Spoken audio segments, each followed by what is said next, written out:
بسم اللہ الرحمن الرحیم۔ لاکھوں فرشتے اس شخص کو سلام کرتے ہیں جو 1 ذوالحجہ سے 10 ذوالحجہ تک قرآن پاک کی یہ سورت 11 بار پڑھ لے گا۔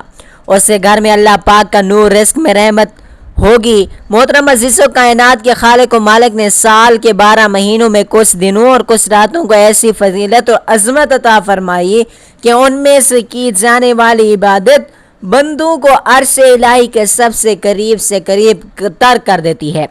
انہی مبارک ترین ایام میں ماہ ذوالحجہ کے پہلے 10 دنوں میں شامل ہیں، جنہیں اللہ رب العزت نے دنیا کے تمام دنوں میں سب سے افضل دن قرار دیا۔ یہ 10 دن رحمتوں اور سمندر والے، جن کی گہرائی کا اندازہ انسان کی عقل بھی نہیں لگا سکتی۔ ذوالحجہ کا چاند نظر آتے ہی آسمان سے برکتوں اور انوار کا ایسا نزول ہوتا ہے کہ جو بندے کے گناہوں کو دھو ڈالتا ہے اور اس کے رزق اور مال میں اتنی وسعت پیدا کرتا ہے کہ نسلیں بھی بیٹھ کر کہیں۔ آج جو خاص عمل آپ کو بتائے جا رہے ہیں، یہ 10 دنوں کی ایک ایسی نورانی حقیقت ہے جسے اپنانے کے بعد کائنات کے لاکھوں نورانی فرشتے آپ کے حق میں دعا گو ہو جاتے ہیں۔ ان 10 دنوں کی عظمت کا اندازہ اس بات سے لگائیے، خود خالق کائنات نے قرآن مجید میں ان راتوں کی قسم کہہ کر اللہ تعالیٰ کا ارشاد مبارک ہے، اور 10 راتوں کی قسم مفسرین کرام فرماتے ہیں کہ ان 10 راتوں سے مراد ذوالحجہ کے پہلے 10 دن اور ان کی راتیں ہیں۔ جب اللہ پاک خود کسی وقت کی قسم کھائے تو اس کا مطلب یہ ہے کہ وہ وقت اللہ پاک کے نزدیک انتہائی قیمتی اور بابرکت ہے۔ ان دنوں میں کی جانے والی ہر نیکی، ہر تسبیح اور قرآن مجید کی تلاوت کا ثواب عام دنوں کے مقابلے میں سینکڑوں گنا بڑھ جاتا ہے۔ جو شخص ان ایام کی قدر کرتا ہے، اللہ پاک اس کے دل کو ایمان کے نور سے منور فرما دیتا ہے اور اس کے گھر سے ہر قسم کی تنگی، غربت اور پریشانی کو ہمیشہ کے لیے رخصت کر دیتا ہے۔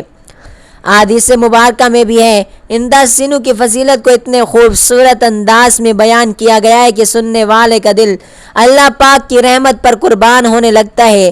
نبی پاک صلی اللہ علیہ وآلہ وسلم کا ارشاد گرامی ہے کہ اللہ پاک کے نزدیک ذوالحجہ کے 19 دنوں سے بڑھ کر کوئی دن ایسا نہیں جس میں کیا گیا نیک عمل اللہ پاک کو ان دنوں سے زیادہ محبوب ہو۔ صحابہ کرام نے عرض کیا، یا رسول اللہ صلی اللہ علیہ وآلہ وسلم، کیا اللہ کی راہ میں جہاد کرنا بھی اس سے افضل نہیں؟ آپ نے فرمایا، اللہ کی راہ میں جہاد کرنا بھی ان دنوں کے عمل سے افضل نہیں ہے، سوائے اس شخص کے جو اپنی جان اور مال لے کر نکلے اور ان میں سے کچھ بھی واپس لے کر نہ لوٹے۔ ذرا سوچئے ان دنوں کی عبادت کا مقام کس قدر بلند ہے کہ اسے ہر نیکی پر فوقیت حاصل ہے۔ محترم عزیزو، ذوالحجہ کا چاند نظر آتے ہی جہاں ہمیں عبادت کی طرف راغب ہونا چاہیے، وہاں شریعت مطہرہ نے ہمیں کچھ خاص احکام اور ادب بھی سکھائے ہیں جن پر عمل کرنے سے بندہ اللہ کے قرب کی ان بلندیوں کو چھو لیتے ہیں جہاں فرشتے بھی ان پر رشک کرتے ہیں۔ انہی احکام میں سے ایک اہم حکم ان لوگوں کے لیے جو قربانی کا ارادہ رکھتے ہیں۔ رسول اللہ صلی اللہ علیہ وآلہ وسلم نے فرمایا، جب تم ذوالحجہ کا چاند دیکھ لو اور تم میں سے کوئی قربانی کا ارادہ رکھتا ہو تو اپنے بال اور ناخن کاٹنے سے باز رہیں، یعنی نہ کاٹیں۔ اس حکم کے پیچھے ایک گہری روحانی حکمت چھپی ہوئی ہے۔ جب ایک مومن اللہ پاک کی رضا کے لیے اپنے بال اور ناخن کاٹنا چھوڑ دیتے ہیں تو وہ بظاہر حاجیوں کی مشابہت اختیار کر لیتا ہے۔ اللہ پاک کو اپنے بندے کی ادا اتنی پسند آتی ہے کہ وہ قربانی کرنے والے کے ساتھ ساتھ اس کے پورے وجود پر رحمتوں کا سایہ فرما دیتا ہے۔ قربانی کا یہ مبارک عمل دراصل حضرت ابراہیم علیہ السلام اور حضرت اسماعیل علیہ السلام کی اس عظیم قربانی کی یادگار ہے جس نے تاریخ انسانیت کا رخ موڑ دیا۔ یہ صرف ایک جانور کا ذبح کرنا نہیں ہے، بلکہ یہ اپنے اندر موجود انا، تکبر، ضد و خواہشات نفسانی کو اللہ پاک کے حکم کے سامنے ذبح کرنے کا نام ہے۔ ذوالحجہ کے ان 10 دنوں میں جہاں اللہ کے نام کا ذکر بلند کیا جاتا ہے، وہیں 10ویں ذوالحجہ کو اللہ پاک کی راہ میں خون بہانا اللہ کو سب سے زیادہ محبوب ہے۔ جب جانور کے گلے پر چھری چلتی ہے تو ان کا خون زمین پر گرنے سے پہلے ہی بارگاہ الہی میں شرف قبولیت پا لیتے ہیں۔ جو لوگ مالی استطاعت رکھتے ہیں ان پر قربانی واجب ہے، ان سے منہ موڑنا اللہ کی ناراضگی کو دعوت دینے کے مترادف ہے۔ ان 10 دنوں کا ایک اور اہم ترین پہلو یہ بھی ہے کہ ان میں اللہ پاک کا ذکر کثرت سے کیا جائے، خاص طور پر تکبیر، تحمید اور تحلیل کا ورد جاری رکھنا چاہیے۔ نبی نے فرمایا ان 10 دنوں میں کثرت کے ساتھ سبحان اللہ، الحمدللہ، اللہ اکبر کہا کرو۔ جب پورا گھر ان کلمات سے گونجتا ہے تو گھر کے در و دیوار بھی اللہ کی تسبیح بیان کرنے لگتے ہیں۔ جس گھر میں اللہ پاک کی بڑائی بیان کی جا رہی ہوتی ہے وہاں بھلا شیطان کیسے داخل ہو سکتا ہے؟ وہاں رحمت کے فرشتے ڈیرے ڈال لیتے ہیں اور اس گھر کے رزق غیب سے ایسی برکتیں نازل ہوتی ہیں کہ انسان خود حیران رہ جاتا ہے۔ محترم عزیزوں، آج کل کے اس اشوب دور میں جہاں ہر انسان رزق کی تنگی، بیماری، گھریلو ناچاکیوں کا رونا روتے ہیں، اس کی سب سے بڑی وجہ یہ ہے کہ ہم اللہ کے کلام سے دور ہو چکے ہیں اور ان بابرکت دنوں کی قدر ہم نہیں کرتے۔ ذوالحجہ کے یہ پہلے 10 دن ہمارے پاس ایک ایسا موقع بن کر آتے ہیں جہاں ہم اپنے پرانے گناہوں کی توبہ کر کے اپنے رب کو راضی کر سکتے ہیں۔ جب ایک سائل ان راتوں کے آخری پر مصلی پر بیٹھ کر آنکھیں بند کرتا ہے اور اپنے گناہوں پر شرمندہ ہو کر اللہ کے سامنے ہاتھ پھیلاتا ہے تو اللہ پاک کی رحمت کو جوش آ جاتا ہے اور وہ بندے کے مقدر کی تنگی کو خوشحالی میں بدل دیتا ہے۔ اس ویڈیو میں ہم آپ کو قرآن پاک کی ایک مبارک سورت کے بارے میں بتائیں گے جسے اگر آپ نے ان 10 دنوں میں روزانہ صرف اور صرف 11 بار پڑھ لیا تو آپ کی نسلوں سے بھی غریبی ختم ہو جائے گی۔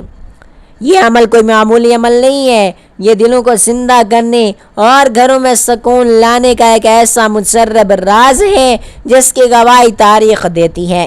قرآن کی ہر صورت شفا ہے، لیکن کچھ صورتوں کی تاثیر ان خاص دنوں میں اتنی بڑھ جاتی ہے کہ بندے کے حالات کو دنوں میں بدل کر رکھ دیتی ہے۔ اپنے ایمان کو مضبوط رکھیں اور اس خلوص کے ساتھ اس روحانی پیغام کو سنیں کہ آپ کا رب آپ کی ہر پکار کو سننے والا ہے اور وہ ان 10 دنوں کے صدقے آپ کے گھر کو اپنے نور اور اپنی رحمت سے بھر دے گا۔ محترم عزیزو، ذوالحجہ کے یہ 10 دن مبارک دن جہاں ایک طرف رحمت و مغفرت کا سمندر ہے، وہاں دوسری طرف یہ ہمیں تاریخ اسلام کی اس عظیم ترین اور بے مثال قربانی کی یاد دلاتی ہیں جس نے رہتی دنیا تک کے لیے وفاداری اور تسلیم و رضا کا ایک نیا معیار قائم کر دیا۔ 10 دن ہمیں جوش دلاتے ہیں، ہمیں بیدار کرتے ہیں اور ہمارے ایمان کو اس جذبے سے روشناس کرواتے ہیں کہ جو سیدنا حضرت ابراہیم علیہ السلام اور سیدنا حضرت اسماعیل علیہ السلام کا شیوا تھا۔ جب ہم 10ویں ذوالحجہ کو جانور کے گلے پر چھری چلاتے ہیں تو وہ ایک رسم نہیں ہوتی بلکہ وہ اس لازوال سنت ابراہیمی کی تجدید ہوتی ہے جس کی گواہی کائنات کا ذرہ ذرہ دیتے ہیں۔ اللہ رب العزت کو اپنی جلیل القدر پیغمبروں کی ادا اتنی پسند آئی، اس نے قیامت تک آنے والے مسلمانوں کے لیے اس عمل کو واجب کر دیا تاکہ امت مسلمہ ہر سال اپنے اندر وہی ابراہیمی جذبہ پیدا کر سکے۔ اس عظیم واقعے کی شروعات وہاں سے ہوتی ہے کہ جہاں سیدنا حضرت ابراہیم کو پے در پہ 3 راتوں تک خواب میں یہ دکھایا گیا کہ وہ اپنے اکلوتے اور چہیتے بیٹے حضرت اسماعیل علیہ السلام کا اللہ کی راہ میں ذبح کر رہے ہیں۔ انبیاء کا خواب کام خواب نہیں ہوتا بلکہ وہ وحی الہی ہوتا ہے، اللہ کا صریح حکم ہوتا ہے۔ ذرا تصور تو کیجیے، ایک طرف وہ بیٹے جو بڑھاپے کی طویل دعاؤں کے بعد نصیب ہوا، وہ حسن جمال اخلاق و اطاعت کا پیکر ہے، دوسری طرف خالق کائنات کا حکم۔ لیکن تاریخ گواہ ہے کہ خلیل اللہ کے قدموں میں ذرا برابر بھی لغزش نہ آئی۔ انہوں نے اپنے جذبات، اپنے پیارے بیٹے محبت اور سے اپنی بوڑھی ہڈیوں کے اکلوتے سارے کو اللہ پاک کے حکم کے سامنے قربان کرنے کا پکا ارادہ کر لیا۔ یہی وہ امتحان تھا جس نے حضرت ابراہیم کو کائنات کے تمام انسانوں کے لیے ایک امام اور مثال بنا دیا۔ جب حضرت ابراہیم نے اس حکم الہی پر عمل کرنے کا فیصلہ کیا تو انہوں نے اپنے لخت جگر معصوم اسماعیل علیہ السلام کو اپنے پاس بلایا اور نہایت ہی محبت بھرے لہجے میں لیکن سنجیدہ آزاد اپنے خواب ان کے سامنے رکھے۔ قرآن نے اس گفتگو کو قیامت تک کے لیے اپنے دامن میں محفوظ کر لیا۔ اللہ تعالیٰ کا ارشاد ہے، پھر جب وہ اسماعیل اور اس کے ساتھ دوڑا، 2 عمر کو پہنچ گیا تو ابراہیم نے کہا، اے میرے پیارے بیٹے، میں خواب میں دیکھتا ہوں کہ میں تجھے ذبح کر رہا ہوں، پس تو دیکھ کہ تیری کیا رائے ہے۔ ذرا اس منظر کی گہرائی پر غور تو کیجئے کہ باپ اپنے جوان ہوتے بیٹے سے اس کی جان کی قربانی کے بارے میں پوچھ رہا ہے، اور پوچھ بھی اس لیے نہیں رہا کہ وہ حکم الہی میں ہچکچا رہا ہے، بلکہ وہ یہ دیکھنا چاہتا ہے کہ اس کا بیٹا اللہ پاک کے حکم کو کس نظر سے دیکھتا ہے۔ اب ذرا اس معصوم، صابر اور فرما بردار بیٹے کا جواب تو سنیے، جس نے اطاعت الہی کی ایک ایسی تاریخ رقم کر دی جسے سن کر ایمان تازہ ہوتا ہے۔ حضرت اسماعیل نے نہ تو کوئی شکوہ کیا، نہ باپ کا ہاتھ پکڑا، نہ ہی جان بچانے کی کوشش کی، بلکہ انہوں نے جو جواب دیا وہ رہتی دنیا تک کے نوجوانوں کے لیے مثال راہ ہے۔ قرآن مجید میں ان کا جواب یوں نقل کیا گیا کہ اسماعیل نے کہا کہ اے ابا جان، آپ کو جو حکم دیا جا رہا ہے اسے آپ گزریے، انشاءاللہ تعالی آپ مجھے صبر کرنے والوں میں سے پائیں گے۔ سبحان اللہ، یہ تھا وہ ایمان و توکل جو باپ اور بیٹے کے سینوں میں موجزن تھا کہ ایک بوڑھا باپ اپنے لخت جگر کو ذبح کرنے پر تیار ہے اور ایک معصوم بیٹا خوشی خوشی اپنی گردن کٹوانے کے لیے مسلح پر لیٹنے کو تیار ہے۔ جب دونوں باپ بیٹوں نے اللہ پاک کے حکم کے سامنے اپنے سر تسلیم خم کیا تو حضرت ابراہیم اپنے چہیتے بیٹے کو مکہ مکرمہ کی وادی میلہ کی طرف لے چلے۔ راستے میں شیطان نے 3 مختلف مقامات پر حضرت ابراہیم کو بہکانے کی کوشش کی، ان کے دل میں بیرانہ محبت کو بیدار کر کے اللہ کے حکم سے ہٹانے کی ناپاک کوشش کی، لیکن حضرت ابراہیم نے ہر مرتبہ شیطان کو کنکریاں مار کر اپنے سے دور کر دیا۔ یہی وہ عمل ہے جو آج حج کے دوران رمی یعنی جوار یعنی شیطان کو کنکریاں مارنے کی صورت میں ہر حاجی ادا کرتا ہے۔ جب وہ منی کی اس تاریخ وادی میں پہنچے، حضرت اسماعیل نے اپنے والد سے فرمایا، ابا جان آپ میری گردن کو اچھی طرح باندھ دیں اور اپنے آنکھوں پر بھی پٹی باندھ لیں تاکہ بیٹے کی تڑپ دیکھ کر آپ کے ہاتھ نہ کانپ جائیں اور اللہ پاک کے حکم میں کوئی کمی باقی نہ رہ جائے۔ حضرت ابراہیم علیہ السلام نے اپنی آنکھوں پر بھی پٹی باندھی، چھری کو تیز کیا، اللہ اکبر کی صدا بلند کرتے ہوئے اپنے بیٹے کی گردن پر رکھ کر چلا دی۔ انہوں نے اپنی طرف سے پوری طاقت لگا دی، لیکن اللہ کا حکم کچھ اور تھا۔ کائنات کے مالک نے چھری کو حکم دے دیا کہ اے چھری، تو نے اسماعیل کی گردن کا ایک بال بھی نہیں کاٹنا۔ جب حضرت ابراہیم علیہ السلام نے اپنی آنکھوں سے پٹی ہٹائی تو ایک دیکھتا ہے حضرت اسماعیل علیہ السلام دور مسکرا رہے ہیں اور ان کی جگہ جنت سے لایا ہوا ایک دمبا ذبح ہو چکا ہے۔ اللہ رب العزت نے آسمان سے ندا دی اور ہم نے سے آواز دی کہ اے ابراہیم، یقیناً تو نے اپنا خواب سچ کر دکھایا، ہم نیکوکاروں کو اسی طرح بدلہ دیتے ہیں۔ اللہ کو اپنے خلیل کی یہ سچائی اور وفاداری اتنی پسند آئی کہ اس نے اسماعیل کی زندگی بھی بحالی اور بچا لی اور اس قربانی کو قیامت تک کے لیے امر کر دیا۔ محترم عزیزو، ذو الحجہ کے یہ دن ہمیں اس عظیم اور لازوال واقعے کی یاد دلاتے ہیں کہ جب ہم ان دنوں میں قربانی کا جانور خریدتے ہیں اور 10ویں ذو الحجہ کو اسے اللہ پاک کے نام پر ذبح کرتے ہیں تو ہمیں اپنے دلوں میں یہی ابراہیمی جذبہ پیدا کرنا چاہیے۔ یہ قربانی ہمیں سکھاتی ہے کہ جب اللہ کا حکم آ جائے تو انسان کو اپنی سب سے پیاری چیز بھی اللہ پاک کی راہ میں قربان کرنے سے دریغ نہیں کرنی چاہیے۔ آج ہمارے معاشرے میں لوگ لاکھوں روپے کے جانور تو خرید لاتے ہیں، لیکن ان کے دلوں میں وہ اخلاص، وہ تقویٰ، وہ عاجزی نہیں ہوتی جو حضرت ابراہیم کا سیوا تھی۔ اللہ پاک کو ہمارے جانور کا گوشت یا خون نہیں پہنچتا، بلکہ وہ ہمارے دلوں کا تقویٰ دیکھتا ہے۔ قرآن پاک میں صاف الفاظ میں ارشاد فرمایا گیا، اللہ کو ہرگز ان جانوروں کا گوشت نہیں پہنچتا اور نہ ان کا خون، بلکہ اسے تو تمہارے دلوں کا تقوی پہنچتا ہے۔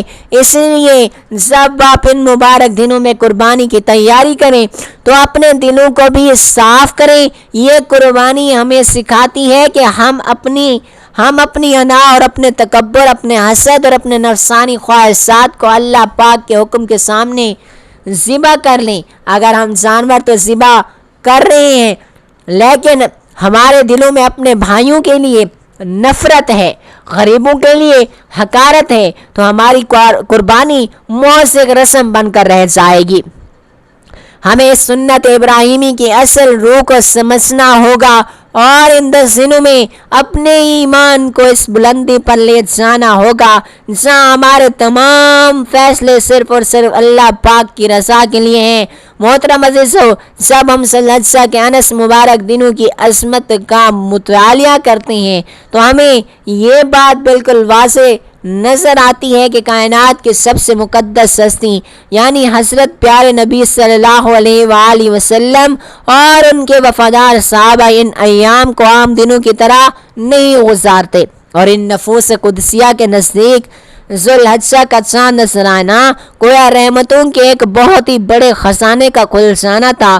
جیسے یہ چاند طلوع ہوتا ہے، سید الانبیاء صلی اللہ علیہ وآلہ وسلم اور آپ کے جانثار صحابہ راتوں کی عبادتوں کو مزید لمبا کر دیتے اور دنوں میں کثرت سے روزے رکھتے اور اپنی زبان کو اللہ پاک کے ذکر سے ہر لمحہ تر رکھتے۔ صحابہ کرام کا یہ معمول تھا کہ وہ ان دنوں میں بازاروں، گلیوں اور اپنے گھروں میں اتنی بلند آواز سے تکبیرات پڑھتے کہ پورا مدینہ منورہ اللہ پاک کی بڑائی کے صداؤں سے گونج اٹھتا۔ یہ وہ عملی نمونہ ہے جو ہمیں سکھاتا ہے کہ ان 10 دنوں کی ایک ایک گھڑی ہمارے لیے کتنی قیمتی ہے۔ حضرت حفصہ رضی اللہ تعالی عنہ سے مروی ہے کہ رسول اللہ نے ان مبارک دنوں میں روزوں کا خاص اہتمام فرمایا کرتے۔ حدیث میں آتا ہے کہ نبی پاک صلی اللہ علیہ وآلہ وسلم ذی الحجہ کے 2 دنوں کا روزہ کبھی نہیں چھوڑتے۔ ذرا غور تو کیجیے، ہمارے آقا نامدار صلی اللہ علیہ وآلہ وسلم جن کے اگلے پچھلے تمام گناہ معاف ہوتے تھے، وہ ان دنوں کے فضائل سمیٹنے کے لیے تو 9 دن لگاتار روزے رکھا کرتے تھے۔ بالخصوص 9 ذی الحجہ یعنی عرفہ کے دن کا روزہ تو وہ عظیم نیکی ہے جس کے بارے میں رسول اللہ صلی اللہ علیہ وآلہ وسلم نے خود خوشخبری سنائی۔ آپ سے جب عرفہ کے روزے کے بارے میں پوچھا گیا تو آپ نے فرمایا کہ میں اللہ سے امید رکھتا ہوں کہ یہ روزہ اگلے 1 سال اور پچھلے 1 سال کے گناہوں کا کفارہ بن جاتا ہے۔ یہ اللہ کی امت محمدیہ پر کتنی بڑی رحمت ہے کہ صرف 1 دن کا روزہ رکھنے سے انسان کے 2 سال کے گناہ مٹ جاتے ہیں۔ صحابہ کرام اس دن کے روزے کا اس قدر شوق رکھتے تھے کہ شدید گرمی کے باوجود بھی مصلے پر بیٹھ کر پیاس برداشت کرتے، لیکن یہ فضیلت ہاتھ سے نہ جانے دیتے۔ صحابہ کرام کا جذبہ قربانی اس قدر صادق اور گہرا تھا، وہ اللہ پاک کی راہ میں اپنا بہترین اور سب سے پسندیدہ مال پیش کرنے میں فخر محسوس کرتے۔ حضرت عبداللہ بن عمر فرمایا، رسول اللہ نے مدینہ میں 10 سال قیام فرمایا اور آپ ہر سال باقاعدگی سے جانور قربانی کے لیے کیا کرتے تھے۔ اس سے معلوم ہوتا ہے کہ قربانی صرف اور صرف ایک بار کا عمل نہیں ہے، بلکہ یہ مستقل اور انتہائی اہم عبادت ہے جسے اللہ پاک کے نبی نے مدینہ کی زندگی میں کبھی ترک نہیں فرمایا۔ صحابہ اکرام کے ہاں یہ مسابقت ہوتی تھی، کون سب سے زیادہ صحت مند، خوبصورت اور فرب جانور اللہ کی بارگاہ میں پیش کرتے۔ حضرت ابو امامہ بن سائر رضی اللہ تعالیٰ عنہ فرماتے ہیں کہ ہم مدینہ میں قربانی کے جانوروں کو خوب کھلا پلا کر موٹا تازہ کرتے اور دیگر مسلمان بھی ایسا ہی کرتے تاکہ اللہ کی بارگاہ میں چیز اعلیٰ پہ اعلیٰ، ادنا چیز پیش نہ کی جائے۔ جب 10ویں ذی الحجہ کا دن آتا تو پورا مدینہ عید کی خوشیوں کے ساتھ ساتھ قربانی کے جذبے سے سرشار ہوتا۔ رسول اللہ عید کا تشریف لے جاتے، نماز عید ادا فرماتے اور اس کے بعد اپنے دست مبارک سے قربانی فرماتے۔ حضرت انس بن مالک سے روایت ہے کہ نبی کریم صلی اللہ علیہ وآلہ وسلم نے 2 چند قبریں سفید اور سیاہ رنگ کے سینگوں والے مینڈوں کی قربانی کر دی۔ جب آپ نے انہیں اپنے ہاتھوں سے ذبح کیا، ذبح کرتے وقت بسم اللہ اور اللہ اکبر پڑھا اور اپنے پاؤں ان کے پہلوؤں پر رکھا۔ اس منظر کو ذہن میں لائیے کہ کائنات کے امام اپنے مبارک ہاتھوں سے جانور کو ذبح کر رہے ہیں اور اللہ کی بڑائی کو بیان کر رہے ہیں۔ صحابہ کرام اس وقت آپ کے گرد جمع ہوتے ہیں اور اس مبارک عمل کو دیکھ کر اپنے ایمان کو تازہ کرتے ہیں، اور آپ کی یہ سنت ہمیں سکھاتی ہے کہ اگر استطاعت ہو تو اپنے ہاتھوں سے قربانی کرنا افضل ہے، کیونکہ اس سے انسان کے اندر عاجزی اور اللہ پاک کے حکم کے سامنے سر تسلیم خم کرنے کا جذبہ پیدا ہوتا ہے۔ محترم عزیزو، صحابہ اکرام کے احوال سے ہمیں یہ بھی معلوم ہوتا ہے کہ وہ قربانی کا گوشت صرف اور صرف اپنے گھروں تک محدود نہیں رکھتے تھے، بلکہ ان کا سب سے پہلا خیال غریبوں، یتیموں اور مسکینوں کی طرف جاتا تھا۔ مدینہ میں جب بھی قربانی کے دن آتے تو کوئی غریب کا چولہا ایسا نہیں ہوتا تھا جہاں گوشت نہ پہنچتا ہو۔ حضرت عائشہ فرماتی ہیں کہ ایک مرتبہ نبی پاک صلی اللہ علیہ وآلہ وسلم کے زمانے میں عید کے دنوں میں کچھ دیہاتی غریب لوگ مدینہ آ گئے تو آپ نے فرمایا قربانی کا گوشت 3 دن سے زیادہ جمع نہ رکھو تاکہ ان غریبوں کی مدد ہو سکے۔ بعد میں جب حالات بہتر ہوئے تو آپ نے اجازت دی کہ اب تم گوشت کھا بھی سکتے ہو، ذخیرہ بھی کر سکتے ہو اور صدقہ بھی کر سکتے ہو۔ صحابہ اکرام کی زندگی کا اصل مقصد ہی دوسروں کے کام آنا اور اللہ پاک کی رضا کو حاصل کرنا تھا۔ آج ہمارے معاشرے کا حال یہ ہے، ہم لاکھوں روپے کے جانور تو کھاتے ہیں لیکن ہمارا مقصد اکثر نمائش، برادری میں ناک اونچی کرنا یا سستی شہرت حاصل کرنا ہوتا ہے۔ مہنگے سے مہنگا جانور لا کر سوشل میڈیا پر اس کی قیمتوں کے چرچے کرتے ہیں، حالانکہ صحابہ کرام اپنی قربانیوں کو چھپا چھپا کر کرتے اور ان کے دلوں میں یہ خوف ہوتا کہ کہیں ہماری یہ عبادت رد نہ ہو جائے۔ ہمیں اپنے اندر وہی صحابہ والا اخلاص پیدا کرنا ہوگا۔ ان 10 دنوں میں فضول خرچی اور دکھاوے سے بچ کر خالص اللہ کے لیے تلاوت قرآن اور تسبیحات کا اہتمام کرنا چاہیے۔ آج اپنی نیت کو پاک کر لیں تو ہماری چھوٹی سی نیکی بھی اللہ کے ہاں پہاڑ جتنی مقبول ہو جائے گی۔ قرآن میں اللہ رب العزت نے نبی پاک صلی اللہ علیہ وآلہ وسلم کو مخاطب کر کے فرمایا، بس آپ اپنے رب کے لیے نماز پڑھیے اور قربانی کیجیے۔ آیت واضح کرتے ہیں کہ نماز اور قربانی کا آپس میں کتنا گہرا تعلق ہے۔ یہ دونوں عبادتیں بندے کو خالص توحید پر قائم کرتی ہیں۔ صحابہ اکرام ان دنوں میں نمازوں کے ساتھ ساتھ مال کی قربانی کر کے یہ ثابت کرتے تھے کہ ان کا جینا اور ان کا مرنا اور ان کا مال سب کچھ اللہ ہی کے لیے ہے۔ جب ایک مسلمان اس جذبے کے ساتھ ذی الحجہ کے دن گزارتا ہے تو اس کے گھر کا ماحول نورانی ہو جاتا ہے۔ اس ویڈیو میں ہم اس تفصیلی عمل کی طرف بڑھیں گے کہ کس طرح ان مبارک ایام میں قرآن کی وہ خاص سنت آپ کی تمام پریشانیوں کا خاتمہ کر سکتی ہیں کہ جب ہم وظیفہ شروع کریں گے تو ہمارے دلوں میں وہی تڑپ، وہی اخلاص موجود ہو جو قبولیت کی پہلی شرط ہے۔ اگر ہم ان مقدس ہستیوں کے نقش قدم پر چلتے ہوئے ان 10 دنوں کی قدر کریں گے تو انشاءاللہ تعالی ہمارے گھروں میں اور فرشتوں کا نزول ہوگا اور اللہ پاک کی رحمتیں اور رزق کی بارش ہمارے مقدر کا حصہ بن جائے گی۔ محترم عزیزو، ذی الحجہ کے انس برکت دنوں میں قرآن مجید کی تلاوت اور اللہ رب العزت کا ذکر ایک ایسا نورانی ہتھیار ہے کہ جو انسان کے دل کی کایا کو پلٹ دیتا ہے۔ قرآن اللہ کا وہ واحد کلام ہے جس کا ایک ایک حرف اپنے اندر شفائے رحمت اور غیبی برکتیں لیے ہوئے ہیں۔ جب ایک مومن مبارک راتوں اور دلوں میں پاکیزہ نیت کے ساتھ قرآن مجید کی کسی صورت کو اپنے معمول کا حصہ بناتا ہے تو اس کی تلاوت کی گونج عرش الہی تک پہنچتی ہے۔ یہ مبارک دن غفلت میں گزرنے کے نہیں ہیں بلکہ اپنے رب کو منانے کے ہیں۔ قرآن مجید کی فضیلت بیان کرتے ہوئے اللہ رب العزت کا ارشاد ہے، اور ہم قرآن میں سے وہ چیز نازل کرتے ہیں کہ جو مومنوں کے لیے شفا اور رحمت ہے۔ ذرا سوچئے کہ جب عام دنوں میں قرآن رحمت ہے تو ذی الحجہ ان عظیم ایام میں اور ان کی برکتوں کا کیا عالم ہوگا۔ جو شخص ان 10 دنوں میں قرآن مجید کی تلاوت کو 11 بار پڑھے، اللہ پاک اس کے گھر کی تنگی کو خوشحالی میں بدل دے گا۔ اس مبارک مہینے میں ذکر الہی کی فضیلت اس قدر بلند بلند ہے کہ یہ انسان کو تمام دنیاوی فکروں سے آزاد کر دیتی ہے۔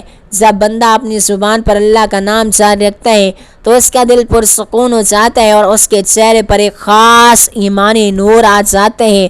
نبی پاک صلی اللہ علیہ وآلہ وسلم نے فرمایا کہ کیا تمہیں تمہارا سب سے بہترین عمل نہ بتاؤں جو تمہارے مالک کے نزدیک سب سے پاکیزہ ہو اور تمہارے درجات کو سب سے زیادہ بلند کرنے والا ہو۔ صحابہ نے کہا کہ کیوں نہیں یا رسول اللہ؟ آپ نے فرمایا کہ اللہ کا ذکر کرنا۔ یہ حدیث ہمیں سکھاتی ہے کہ اگر ہم ان 10 دنوں میں ہمیں اپنے درجات کو بلند کرنا چاہتے ہیں اور فرشتوں کی دعا کے مستحق بننا چاہتے ہیں تو ہمیں کثرت سے اللہ پاک کے ناموں کا ورد اور قرآن مجید کی سورتوں کی تلاوت کرنی چاہیے۔ یہی وہ ذکر ہے جو ہمارے گھروں کو رحمت کا گہوارہ بنا دیتا ہے۔ جہاں ان دنوں میں تلاوت قرآن اور ذکر الہی کی اتنی بڑی فضیلت ہے، وہاں ہمیں ان سب سے بڑی مالی عبادت یعنی قربانی کے آداب اور مسائل کو بھی سمجھنا ہوگا تاکہ ہماری یہ محنت بارگاہ الہی میں قبول ہو سکے۔ آج کل ہمارے معاشرے میں ایک بہت بڑا فتنہ اور بیماری پھیل چکی ہے کہ وہ ہے ریاکاری اور دکھلاوا۔ لوگ لاکھوں روپے کا جانور مزاج کے لیے خریدتے ہیں لیکن تاکہ محلے میں ان کی واہ واہ ہو سکے، لوگ ان کی امیری کی تعریف کریں اور سوشل میڈیا پر ان کی ویڈیو وائرل ہو۔ محترم عزیزو، یاد رکھیے ایسی قربانی جس میں اللہ پاک کی رضا کے بجائے دنیا کی تعریف شامل ہو وہ منہ پر مار دی جاتی ہے۔ اللہ پاک کو ہمارے پیسوں یا جانوروں کی نمائش سے کوئی غرض نہیں، وہ تو صرف اور صرف نیت کا خلوص دیکھتا ہے۔ اگر نیت میں ذرا برابر بھی دکھلاوا آ گیا تو وہ عظیم عبادت خاک میں مل جاتی ہے۔ رسول اللہ صلی اللہ علیہ وآلہ وسلم نے ریاکاری اور دکھلاوے کے بارے میں سخت تنبیہ فرمائی۔ آپ کا ارشاد گرامی ہے، جس نے دکھلاوے کے لیے نماز پڑھی اس نے شرک کیا، اور جس نے دکھلاوے کے لیے روزہ رکھا اس نے بھی شرک کیا، جس نے دکھلاوے کے لیے صدقہ یا قربانی کی اس نے بھی شرک کیا۔ یہ کتنی دل دہلا دینے والی حدیث ہیں۔ ہم اپنی محنت کی کمائی سے جانور تو لاتے ہیں لیکن صرف اور صرف ایک جھوٹی شہرت کی خاطر اپنی عافیت کو برباد کر بیٹھتے ہیں۔ قربانی کا اصل مقصد صرف اور صرف تقوی اور عاجزی ہے۔ جب آپ جانور خریدیں تو دل میں یہ نیت رکھیں کہ اے اللہ پاک، یہ مال تیرا ہی دیا ہوا تھا اور میں تیری ہی رضا کے لیے اسے ذبح کر رہا ہوں۔ جب اخلاص دل میں ہوگا، اللہ پاک آپ کی قربانی کو شرف قبولیت عطا فرمائے گا اور اس کے بدلے آپ پر رزق کے دروازوں کو کھول دے گا۔ قربانی کے حوالے سے شریعت مطہرہ نے کچھ واضح مسائل اور احکام بیان فرمائے ہیں جن کا جاننا ہر مسلمان کے لیے انتہائی ضروری ہے تاکہ اس کی عبادت نقص سے پاک رہے۔ قربانی کا جانور ہمیشہ حلال اور پاکیزہ کمائی سے خریدنا چاہیے کیونکہ اللہ پاک طیب ہے اور صرف طیب ماری قبول فرماتا ہے۔ جانور خریدتے وقت اس کی عمر کا خاص خیال رکھنا واجب ہے۔ اگر بکرا اور بکری، دمبا یا دمبی یا بھیڑ ہو تو اس کی عمر کم از کم 1 سال ہونی چاہیے۔ البتہ اگر 6 ماہ کا دمبا اتنا صحت مند ہو کہ دیکھنے میں سال بھر کا لگے اس کی قربانی جائز ہے۔ اگر گائے، بیل یا بھینس ہو تو اس کی عمر 2 سال اور اونٹ کی عمر 5 سال ہونا ضروری ہے۔ ان شرائط پر پورا اترنے والا جانور ہی قربانی کے لیے درست مانا جاتا ہے۔ اس کے ساتھ ساتھ جانوروں کا عیبوں سے پاک ہونا بھی شرط اول ہے۔ نبی پاک صلی اللہ علیہ وآلہ وسلم نے واضح طور پر ان عیبوں کا ذکر فرمایا جن کی وجہ سے قربانی درست نہیں ہوتی۔ آپ نے فرمایا 4 قسم کے جانوروں کی قربانی جائز نہیں۔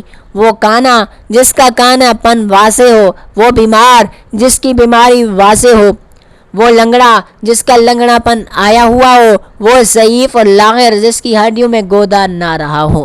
یہ مسائل ہمیں سکھاتے ہیں کہ اللہ کی بارگاہ میں ہمیشہ بہترین، صحت مند اور خوبصورت چیز پیش کرنی چاہیے۔ عیب دار یا سستا جانور ڈھونڈنے کی کوشش کرنا شریعت کے آداب کے خلاف ہے۔ جب ہم اللہ پاک کے نام پر کوئی چیز دے رہے ہوتے ہیں تو ہمارے مال کا سب سے عمدہ حصہ ہونا چاہیے، اور ان مسائل پر عمل کرنے کے ساتھ ساتھ جب 10ویں ذوالحجہ کا دن آئے تو قربانی کرنے والے کے لیے مستجب ہے کہ وہ عید کی نماز سے پہلے کچھ نہ کھائے، بلکہ اس کا پہلا کھانا اس کی اپنی قربانی پانی کا گوشت ہونا چاہیے۔ جانور کو ذبح کرتے وقت چھری کو اچھی طرح تیز کر لینا چاہیے تاکہ اس سے زیادہ تکلیف نہ ہو، کیونکہ اسلام ہمیں جانوروں کے ساتھ بھی نرمی کا حکم دیتا ہے۔ ذبح کرتے وقت یہ مسنون دعا پڑھنی چاہیے: بسم اللہ، اللہ اکبر، اے اللہ یہ تیری ہی طرف سے ہے اور تیرے ہی لیے ہے۔ جب ایک مسلمان ان تمام فقہی مسائل اور شرعی آداب کو ملحوظ خاطر رکھ کر قربانی کرتا ہے تو اس کی عبادت ایک حقیقی روحانی خوشبو بن کر بارگاہ الہی میں قبول و منظور ہوتی ہے۔ محترم عزیزو، اس ویڈیو کا اصل مقصد آپ کو یہ سمجھانا ہے کہ دین اسلام ظاہری رسومات کا نام نہیں ہے، بلکہ یہ دل کی صفائی اور احکام خداوندی کی بچا آوری کا نام ہے۔ جب آپ ان 10 دنوں میں دکھلاوے کی تمام خرافات کو چھوڑ کر مصور مسائل کے مطابق قربانی کریں گے اور ساتھ ہی قرآن پاک کی اس مبارک سورت کا ورد بھی کریں گے تو آپ کے گھر میں غیب سے وہ برکتیں نازل ہوں گی کہ جن کا آپ نے تصور بھی نہیں کیا ہوگا۔ اللہ کا کلام اور سنت نبوی کا یہ ملاپ آپ کی زندگی سے ہر قسم کے خوف اور تنگی کو دور کر دے گا۔ اپنی نیتوں کو خالص رکھیے اور دل کو ریاکاری سے پاک کر کے اللہ پاک کی رحمتوں کا انتظار کیجیے، کیونکہ وہ اپنے مخلص بندوں کو کبھی مایوس نہیں کرتا۔ محترم عزیزو، اب ہم اس نورانی ویڈیو کے سب سے اہم حصے کی طرف بڑھ رہے ہیں، جہاں ہم اس مبارک عمل کی مکمل ترتیب اور اس کے بے پناہ فضائل کا ذکر کریں گے۔ ذی الحجہ کے یہ پہلے 10 دن اللہ رب العزت کی طرف سے امت محمدیہ کے لیے ایک ایسا عظیم تحفہ ہے جس میں مانگی جانے والی کوئی دعا رد نہیں ہوتی۔ یہ وہ ایام ہیں جن میں زمین پر موجود انسانوں کے لیے آسمان سے رحمتوں کے خصوصی فیصلے صادر ہوتے ہیں۔ جو خوش نصیب ان 10 دنوں کو غفلت کے بجائے مسلح پر گزارتا ہے، کائنات کا مالک اس کے رزق، جان اور مال میں ایسی غیبی برکتیں عطا فرماتا ہے کہ وہ خود دنگ رہ جاتا ہے۔ چونکہ یہ ایام سال کے تمام دنوں سے افضل ہیں، اس لیے ان میں کیا جانے والا یہ خاص عمل آپ کی زندگی کی تمام تنگیوں کو دور کرنے کے لیے کافی ہے۔ آپ اس عمل کو روزانہ کسی بھی نماز کے بعد یکسوئی اور دھیان کے ساتھ کر سکتے ہیں۔ اگر اسے مستقل 10 دن کیا جائے تو یہ سب سے افضل اور مجرب ہے۔ عمل کا پہلا قدم درود پاک کی فضیلت اور آغاز ٹھیک ہے۔ سب سے پہلے آپ نے عمل کا آغاز نہایت خشوع و خضوع اور دھیان کے ساتھ 3 مرتبہ درود پاک پڑھ کر کرنا ہے۔ درود پاک وہ عظیم عبادت ہے جو کسی بھی دعا کی قبولیت کی پہلی شرط ہے۔ جب ایک بندہ محمد آل محمد پر درود بھیجتا ہے تو اللہ پاک ان کی رحمتیں فوراً جوش میں آ جاتی ہیں۔ نبی پاک صلی اللہ علیہ وآلہ وسلم کا ارشاد گرامی ہے کہ جس نے مجھ پر ایک مرتبہ درود بھیجا، اللہ اس پر 10 رحمتیں نازل فرماتا ہے اور اس کے 10 گناہوں کو مٹا دیتا ہے، اس کے 10 درجات کو بلند فرما دیتا ہے۔ ذرا سوچئے کہ آپ ذی الحجہ کے ان مقدس دنوں میں درود پاک سے اپنے عمل کا آغاز کریں گی تو آپ کی زبان پاک ہو جائے گی اور آپ کا یہ عمل عرش الہی پر فرشتوں کے سرمٹ میں پیش کیا جائے گا۔ اس کے بعد دوسرے نمبر پر آپ نے درود پاک پڑھنے کے بعد اب آپ نے دوسرے نمبر پر اللہ رب العزت کا ایک نہایت ہی خوبصورت اور رزق کی تنگی کو دور کرنے والا مبارک صفاتی نام پڑھنا ہے، اور وہ نام ہے یا واسع۔ اس مبارک نام کی آپ نے 100 مرتبہ ایک تسبیح پڑھنی ہے۔ یا واسع کا مطلب ہے بے پناہ وسعت والا یا سب پر بھاری۔ اللہ پاک کی ذات وہ ہے کہ جس کے خزانے لامحدود ہیں، اس کی رحمت ہر چیز پر وسیع ہے۔ جب انسان مالی طور پر تنگ ہو، گھریلو پریشانیوں میں گرا ہوا ہو اور رزق کے راستے بند نظر آ رہی ہوں تو اللہ کے اس نام کا سہارا لیتا ہے۔ قرآن میں ارشاد ہے اور اللہ وسعت والا، علم والا ہے۔ جب آپ ذی الحجہ کے ان 10 دنوں میں 100 بار آواز سما پکاریں گے تو اللہ پاک اپنے خزانوں کے منہ آپ کے لیے کھول دے گا اور آپ کے گھر میں رحمت کی ایسی وسعت پیدا فرمائے گا کہ تنگی کا نام و نشان مٹ جائے گا۔ اس کے بعد اس عمل کی روح اور سب سے اہم مرحلہ آتا ہے، یعنی آپ نے نہایت دھیان اور توجہ کے ساتھ ساتھ 11 مرتبہ سورۃ الفاتحہ الحمد شریف کی تلاوت کرنی ہے۔ یہ قرآن کی سب سے پہلی اور عظیم ترین سورت ہے جسے اللہ نے بندے اور اپنے درمیان مکالمہ قرار دیا۔ ہمیں اس سورت کو صرف اور صرف زبان سے نہیں پڑھنا بلکہ یہ سمجھ کر پڑھنا ہے کہ اس میں اللہ اپنے بندوں سے کیا فرما رہا ہے۔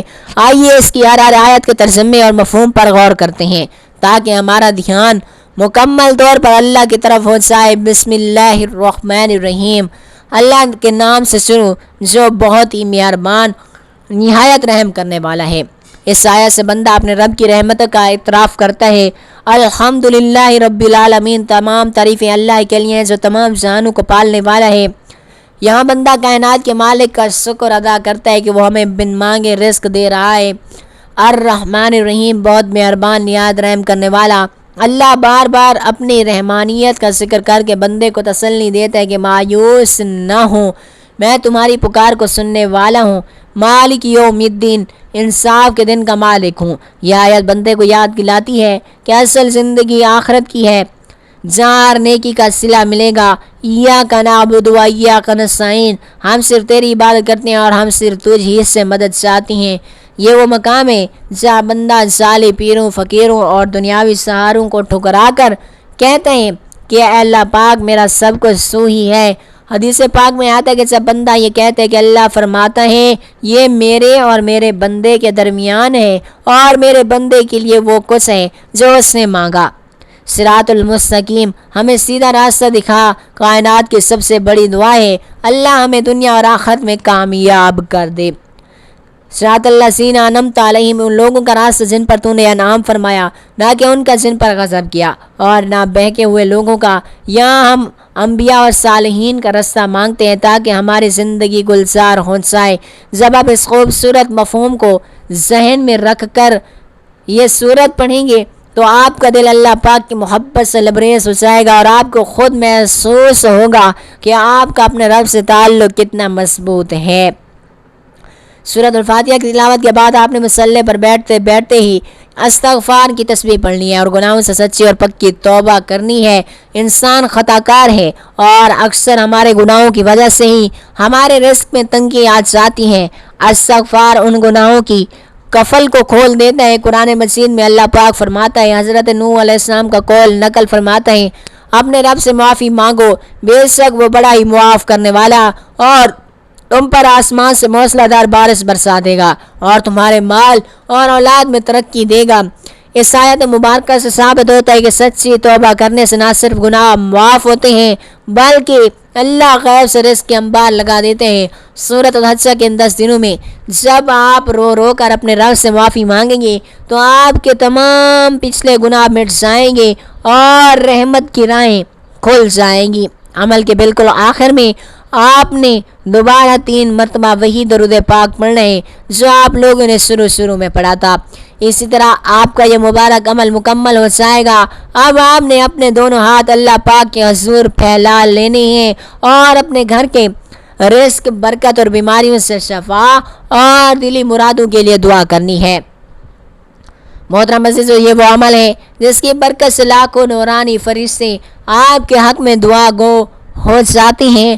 جب فرشتوں کی زبان سے آپ کے لیے دعا، سلامتی اور رزق کی دعا نکلے گی، اللہ پاک اسے کبھی رد نہیں فرمائے گا۔ آپ کو کسی جاہلی عامل کے پاس جانے کی کوئی ضرورت نہیں ہے، نہ کسی تعویذ یا گنڈے کی حاجت ہے۔ ایک ایسا آسان اور سچا عمل ہے جسے آپ خود اپنے گھر میں بیٹھ کر کر سکتے ہیں اور اس کے لیے کسی کو کچھ کھلانا پلانا بھی نہیں پڑتا۔ اللہ پاک پر پورا توکل رکھیے، ان 10 دنوں کی قدر کریں اور اس نورانی عمل کو اپنے معمول کا حصہ بنائیں۔ اللہ رب العزت ہم سب کی عبادتوں کو قبول و منظور فرمائے اور ہمارے گھر کو اپنے نور سے بھر دے، آمین، اور ہمیں دونوں جہاں کی خوشیاں عطا فرمائے، آمین ثم آمین یا رب العالمین۔